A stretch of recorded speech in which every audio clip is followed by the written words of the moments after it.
So, this is kind of a little bit of a continuation of last week.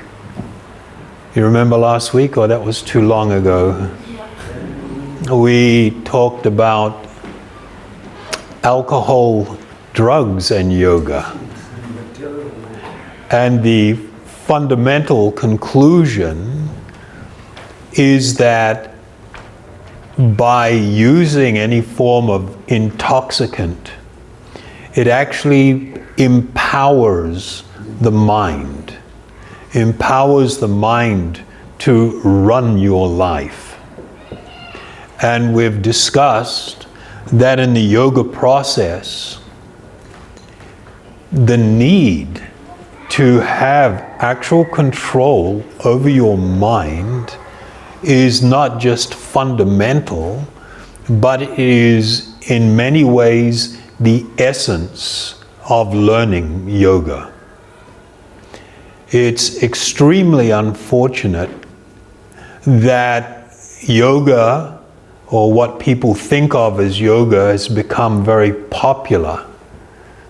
And it's turning into this massive business. But actually, less and less people are engaged in actual yoga practice.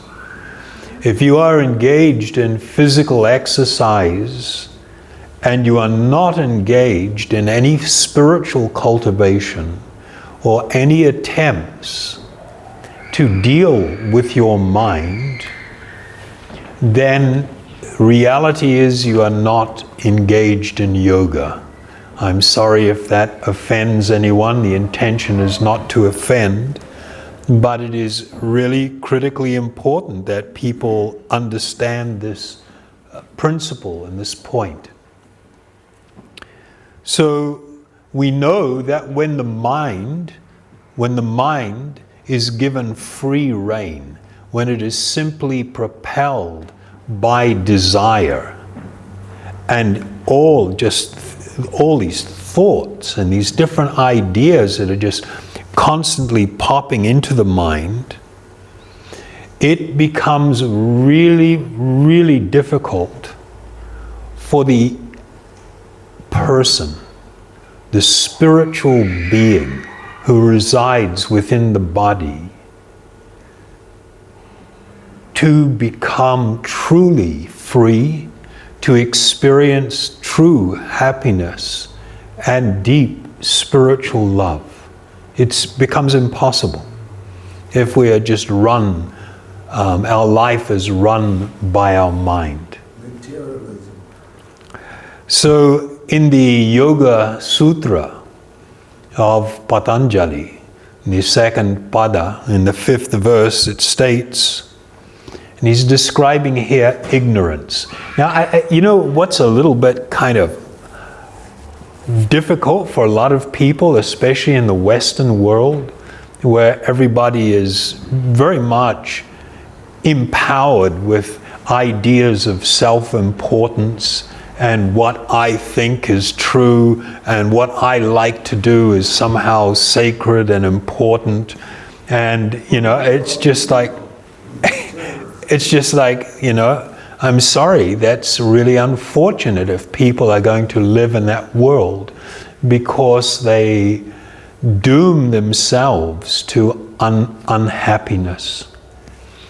So in yoga, you know, the yogic idea, for instance, of even psychology, yoga is they really have made an intense study through personal experimentation and through different yogic methods, and made amazing studies about the nature of the mind. And the idea of yogic psychology in the mind is completely different than what we see in the Western world. In the Western world, there is this fundamental idea with most psychologists that your mind is a function of your brain. Your mind is a function of your brain. And in the yogic world, that is absolutely not true. And anybody that's like, there's so many neurologists, people that do brain surgery, many of them who have been immersed in this for years will also tell you that they are absolutely unconvinced that the mind is a function of the brain. They see there's all evidence to point that they are two separate things. Of course, there is an intimate relationship, but they are not the same thing. Similarly, in yogic terms, because they have such a radically different view of the world and a view of who you are and what will make it so that you can come to the platform of happiness, their understanding of ignorance is completely different. Ignorance doesn't mean an uneducated person, meaning they haven't been to school or anything, or they don't have good manners. A person with a PhD can be incredibly ignorant of the foundational understanding of who I am and how I exist actually separately from my body. So in this sutra of Patanjali, he states that ignorance consists of considering what is temporary as eternal. It's like, what?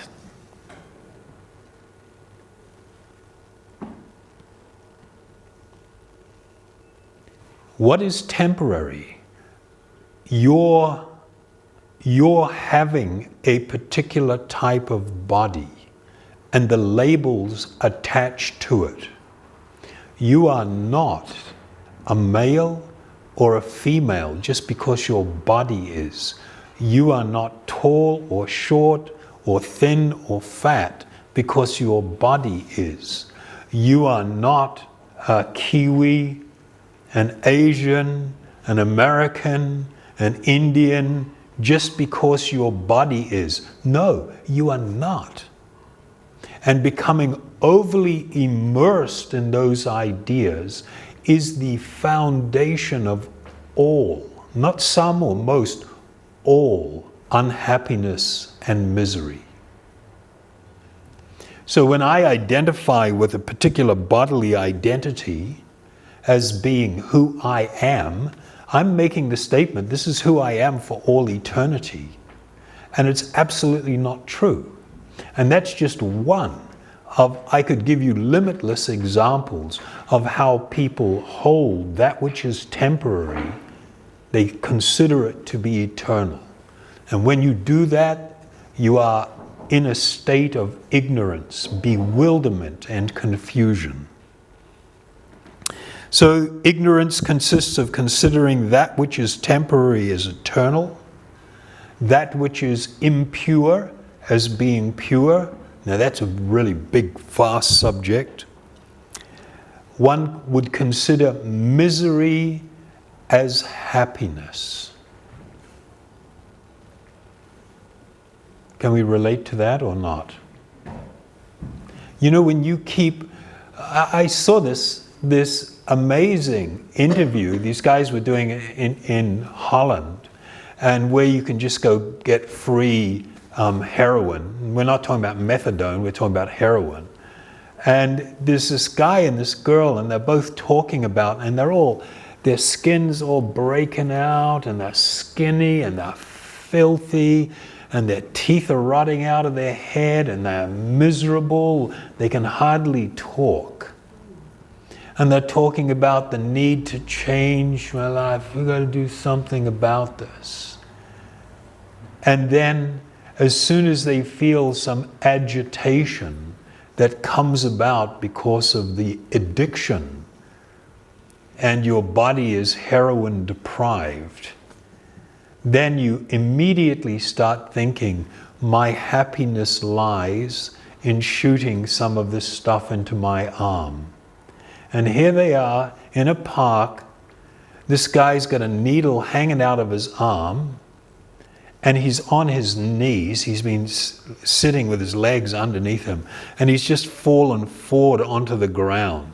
So his head's on the ground and his knees on the ground, and he's just like slurring, and there's saliva running out of his mouth, and he's got a needle sticking out of his arm. These are kind of like obvious examples. But if we go deeper into our life and the choices that we make and how we choose to live and engage in relationships and live our life, frequently we are making choices that contribute to our misery. But we make these choices thinking that they are going to bring us happiness. And of course, the final form of ignorance consists of considering what's described here as the non-self, meaning my body and my mind, to be me. This constitutes ignorance. We live in a time when it's astonishing. It's astonishing how there is this proliferation of pornography, and how acceptable it is, and how common it is. And people just joke about it. And people sit there on their phones looking at it, and they don't care if anybody's around them. My son-in-law, he was bringing my daughter back to the US, and there was some girl sitting in the airport. They passed by, and she's just sitting there, and it's blaring up, and we're talking about like really hardcore, and he's just like, it's like, what the hell is going on? What is going on? Well, the problem is this. We, having accepted the material philosophy, the foundation of the materialistic philosophy is I am material. This body is me. I am therefore material. This is the foundation of materialism. The next step then is that the senses, the sense of touch, taste, smell, hearing, that if I stimulate and try and feed my senses, it will mean that I will become happy. And this is so far from reality. You can stimulate your body and mind into a frenzy. You can do all kinds of stuff to it. You can drug it out. You can sex it out. You can eat it out. You can do everything. You can just go into this extreme and come away from that feeling suicidal, so depressed after all this experience.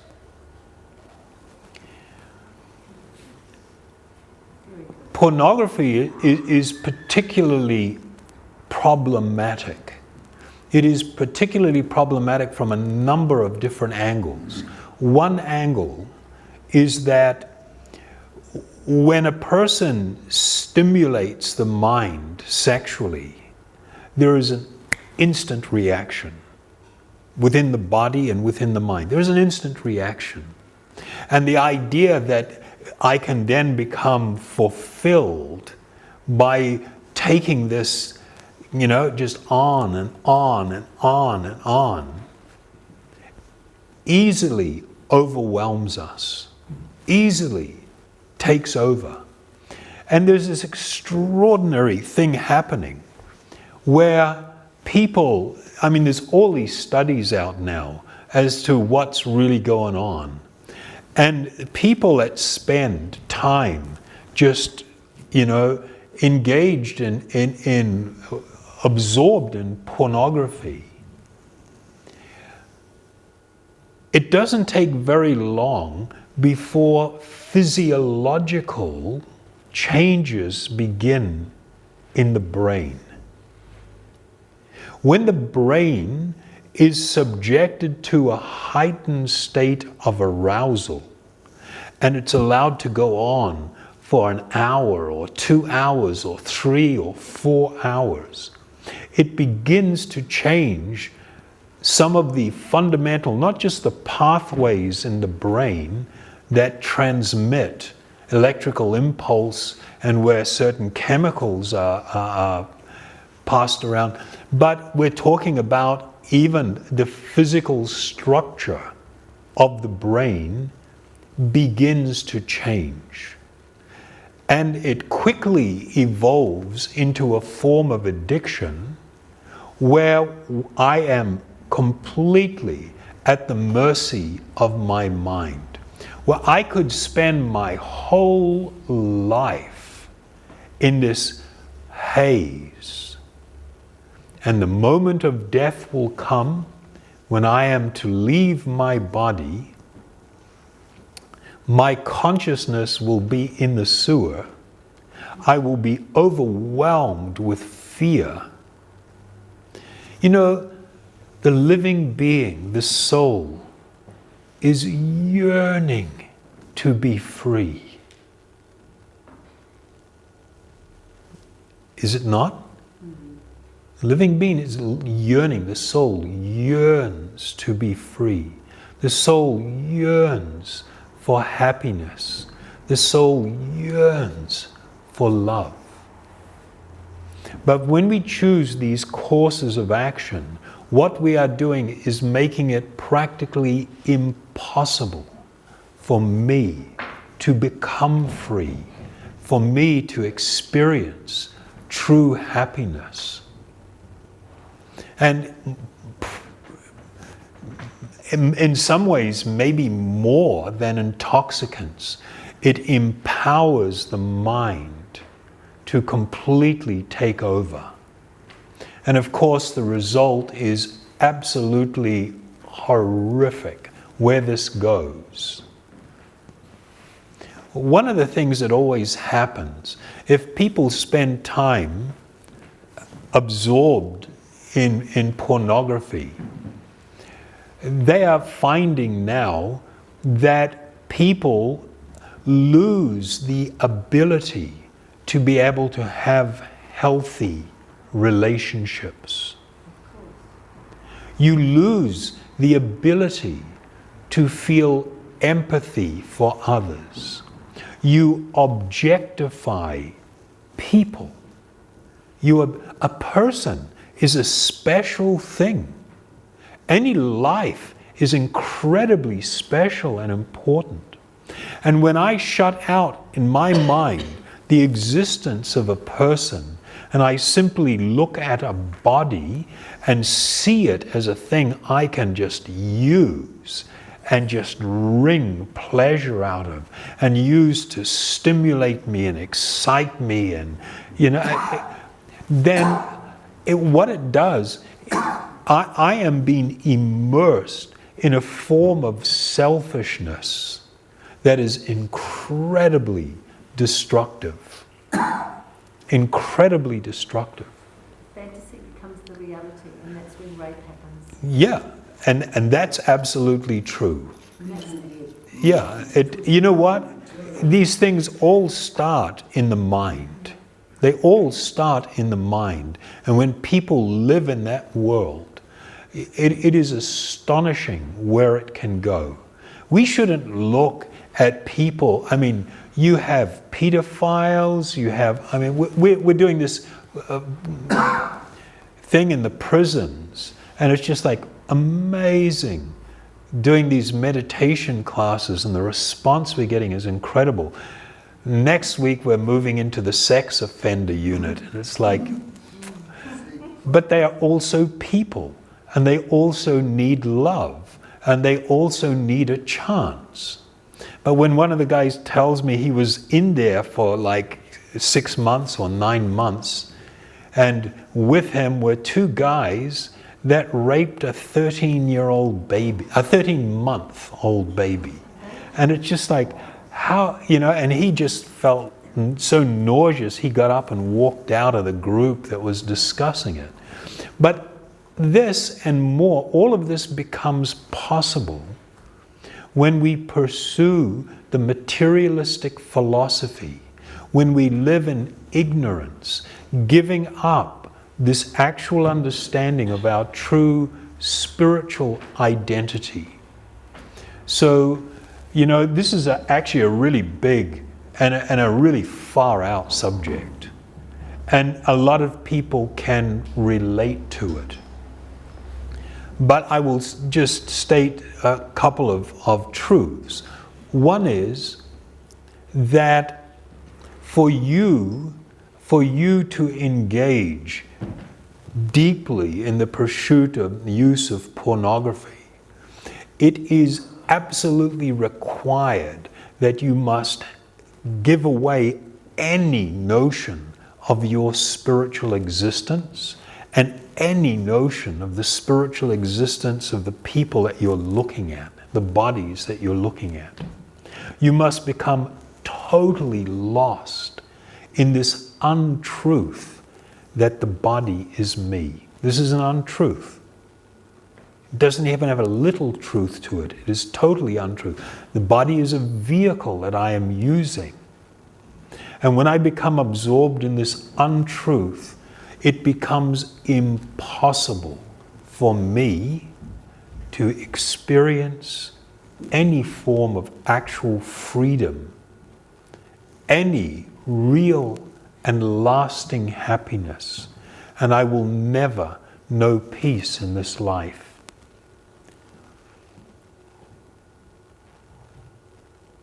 Pretty serious, yeah? Yeah, but we are responsible for action.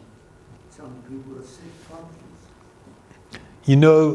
I'll just read. There is a word in Sanskrit that they use to describe this condition of being overwhelmed like this.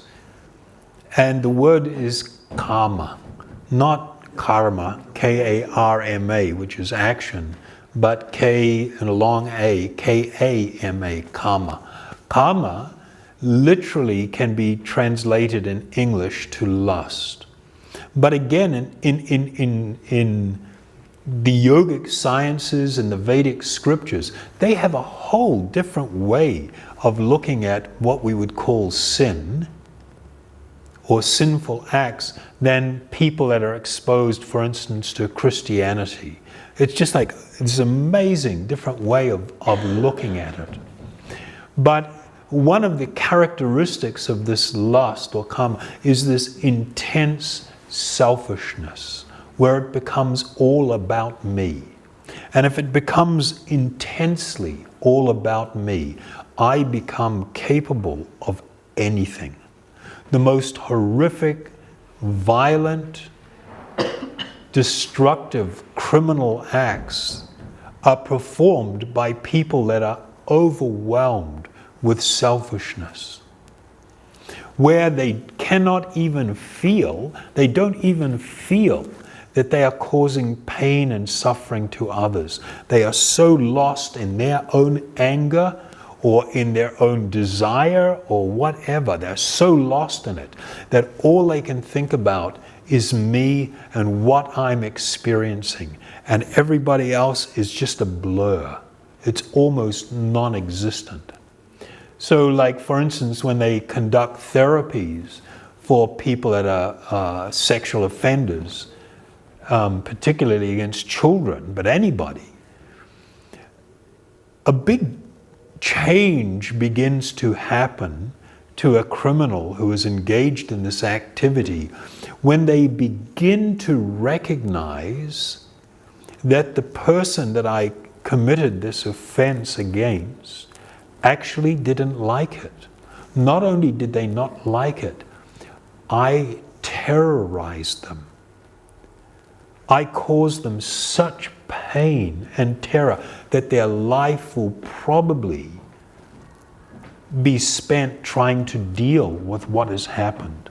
The people that commit these kinds of activities are so overwhelmed with self-centeredness and selfishness that they're oblivious to what they are doing to others.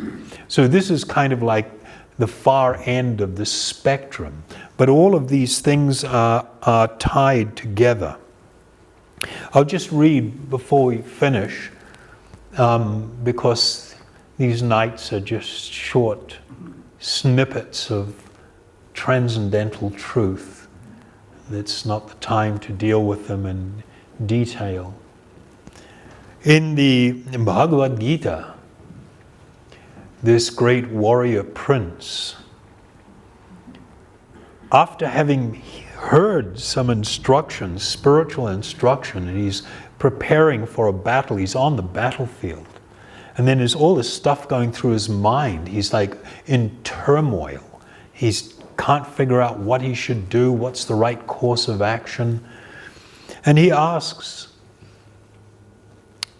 O descendant of Brishni, by what is one impelled to sinful acts, even unwillingly, as if engaged by force? He asks this question. It's a really, wow, this is a powerful question. What is it that takes hold of people? And even I say, I shouldn't do this, I'm doing it anyway. And that can be a small thing, or it can be a huge thing. But it's the same idea, and it can become easily magnified if people do not acquire the ability to step back from their mind and their senses and desire and make decisions about how I'm going to act based on what is in my best interest, which means my spiritual interest. The response, the Blessed Lord said, it is lust only, Arjuna, which is born from contact with the material modes of passion and later transforms into wrath, extreme anger, and which is the all-devouring sinful enemy of this world. The living entity's pure consciousness becomes covered by his eternal enemy in the form of lust, which is never satisfied and burns like fire. So lust here is not just talking about sexual desire. It is talking about all forms of self-centered desire. And the reality of material life is you can try again and again and again. Like when people watch pornography, does it satisfy them? No. If it did, they wouldn't have to go back. But the fact is, you can stimulate yourself into a lather and just be frothing at the mouth and, seeking to have a sexual climax. And then within minutes, within hours, within days, you're right back there again in the same place. Not only have you not been satisfied, you have actually poured kerosene on the fire. And that fire has now become hotter. And this is the way things work. Then it's described that the senses and the mind and the intelligence are sitting places for this lust. Through them, lust covers the real knowledge of the living entity and bewilders him. Therefore, O Arjuna, best of the Bharatas, in the very beginning curb this great symbol of sin known as lust by regulating the senses and slay this destroyer of knowledge and self-realization. So here this intense self-centeredness is described as a destroyer of knowledge and a destroyer of self-realization. So that was rather a serious topic. Everybody looks quite intensely serious. Don't worry. You know, the most wonderful thing is, even if we are in a state where we are damaged by self-centeredness, damaged by lustfulness, damaged by materialism and material concepts, damaged by the self-centeredness. Even if you are in the most fallen state or condition, simply by engaging in this spiritual process of kirtan, by chanting these transcendental sounds, one is able to gradually dissipate the ignorance that covers us. That gradually there comes clarity and transformation in our life to the point where we can become completely self-realized and God-realized by this process. It is not excessively difficult. It is easy for anyone. So with that, I would like to invite you to join with me and let us chant these transcendental sounds. Unless anybody's got a question.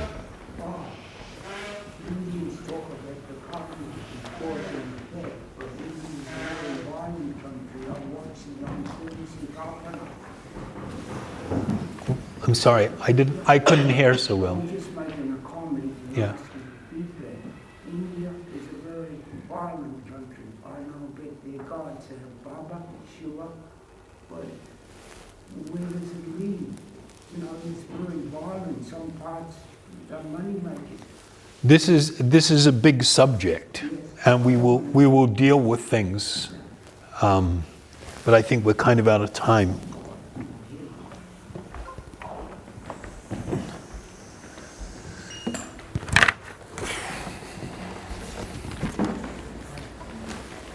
So we'll sing this mantra, Om Hari Om.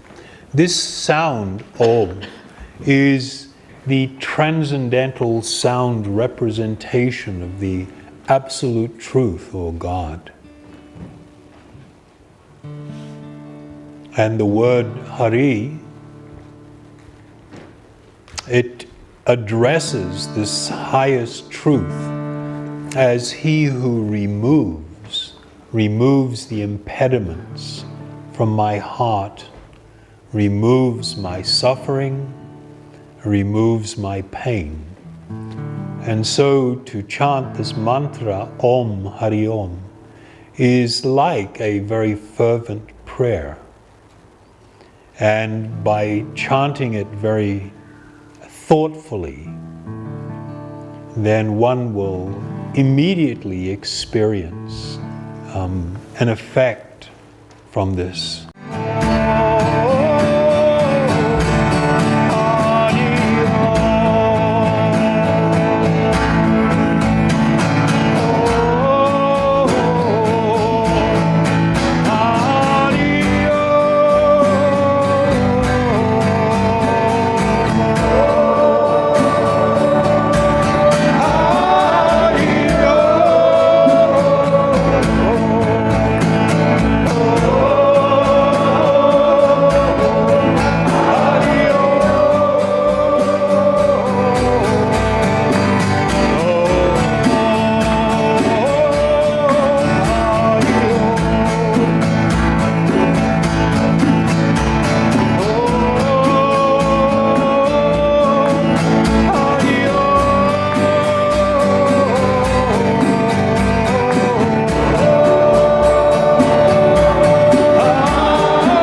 very much.